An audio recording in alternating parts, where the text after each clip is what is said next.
കാഫിർ സ്ക്രീൻഷോട്ട് വിവാദത്തിൽ ഡിവൈഎഫ്ഐ നേതാവ് റിബേഷ് രാമകൃഷ്ണന്റെ വക്കീൽ നോട്ടീസിന് മറുപടി നൽകില്ലെന്ന് മുസ്ലിം ലീഗ് സംസ്ഥാന സെക്രട്ടറി പാറക്കൽ അബ്ദുള്ള.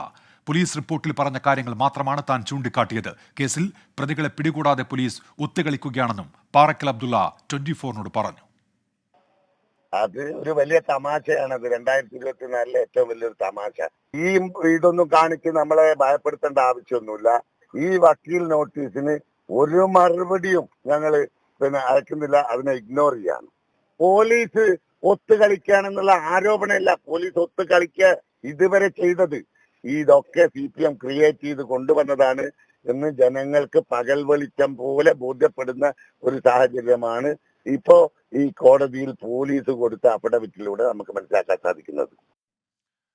പാറക്കൽ അബ്ദുള്ള അപകീർത്തിപ്പെടുത്തുന്നു എന്നാരോപിച്ചാണ് റിബേഷ് രാമകൃഷ്ണന്റെ വക്കീൽ നോട്ടീസ്. കാഫിർ സ്ക്രീൻഷോട്ട് ആദ്യമായി സമൂഹ മാധ്യമത്തിൽ പങ്കുവച്ചത് റിബേഷ് ആണെന്നാണ് പോലീസ് റിപ്പോർട്ട്. അതേസമയം നാളെ വടകരയിൽ ഡിവൈഎഫ്ഐ വിശദീകരണ യോഗം സംഘടിപ്പിക്കുന്നുണ്ട്. മിഥില ബാലൻ ഇപ്പോൾ കോഴിക്കോട് നിന്ന് ചേരുന്നുണ്ട്. മിഥില, അങ്ങനെ ആ വിവാദം വീണ്ടും കത്തുകയാണ്. ഇപ്പോൾ പാറക്കൽ അബ്ദുള്ള ഈ വക്കീൽ നോട്ടീസിനോട് എങ്ങനെ പ്രതികരിക്കുന്നു? ഡിവൈഎഫ്ഐയുടെ നാളത്തെ വിശദീകരണ യോഗം എപ്പോഴാണ് മിഥില? ഉന്മേഷ്, പാറക്കൽ അബ്ദുള്ള പറഞ്ഞത് ഈ വക്കീൽ നോട്ടീസിന് ഒരു തരത്തിൽ പോലും മറുപടി നൽകില്ല. 2024 ഏറ്റവും വലിയ തമാശയാണ് തനിക്കെതിരെ വന്ന ഈ ഒരു വക്കീൽ നോട്ടീസ്. പോലീസ് ഈ വിഷയത്തിൽ ആദ്യഘട്ടം മുതൽ ഒത്തുകളിക്കുകയാണ്.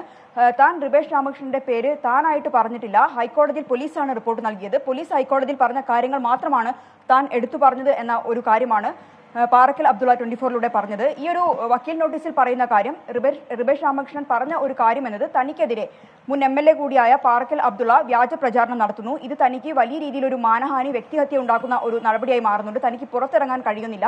DYFI നേതാവാണ്, താനൊരു അധ്യാപകനാണ്. തനിക്കെതിരെ നടത്തുന്ന ഇത്തരം തെറ്റായ പ്രചരണങ്ങളിൽ വലിയ രീതിയിലുള്ള മാനഹാനി തനിക്കുണ്ടാവുന്നുണ്ട്. ഈ ഒരു വക്കീൽ നോട്ടീസ് ലഭിച്ച് 3 ദിവസത്തിനകം ഇതിന് ഖേദപ്രകടനം നടത്തണം, അത് പരസ്യമായി പ്രസിദ്ധപ്പെടുത്തണം.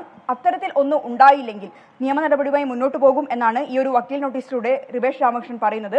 അതേസമയം തന്നെ എന്താണ് അവിടെ സംഭവിച്ചത്, പ്രത്യേകിച്ച് DYFI നേതാവിനെതിരെ ഇത്ര വലിയൊരു ആരോപണം അല്ലെങ്കിൽ പോലീസിന്റെ റിപ്പോർട്ടെല്ലാം ഉള്ള ഒരു സാഹചര്യത്തിൽ വടകരയിലെ ജനങ്ങളോട് ഈ കാര്യങ്ങൾ വിശദീകരിക്കേണ്ടതുണ്ട്. അതിനാണ് DYFI നാളെ അവിടെ ഒരു വിശദീകരണ യോഗം സംഘടിപ്പിക്കുന്നത്.